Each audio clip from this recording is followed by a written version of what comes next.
భాగం గణపతియే నమః. ఓం నమః శివాయ. ఓం జై శ్రీమాత్రే నమః. ఇప్పుడు మనము శ్రీ లలితా సహస్ర పారాయణంలోని 181 నుంచి లాస్ట్ శ్లోకాలు మనం విని నేర్చుకుందాము. Today we will try to hear the slokas number from 181 from Goddess Sri Lalita Sahasra Parayanam and learn them. अभ्यासाति सयज्ञाता षडद्भातीतरूपिणी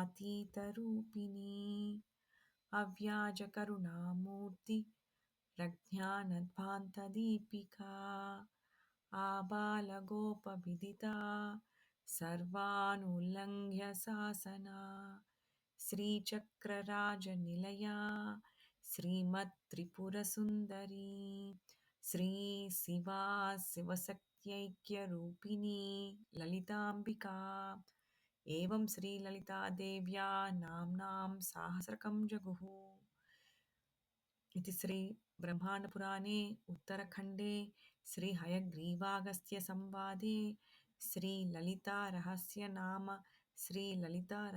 नाम सहस्रस्तोत्र कथनं नाम द्वितीयोऽध्यायः। ओम जय श्रीमात्रे नमः। गंगा भवानी गायत्री काली लक्ष्मी सरस्वती राजराजेश्वरी बाला श्री श्यामला ललिता दशा। गंगा भवानी गायत्री काली लक्ष्मी सरस्वती श्री राजराजेश्वरी बाला श्री श्यामला ललिता दशा। गंगा भवानी गायत्री काली लक्ष्मी सरस्वती श्री राजराजेश्वरी बाला श्री श्यामला ललिता दशा। ओम जय श्रीमात्रे नमः।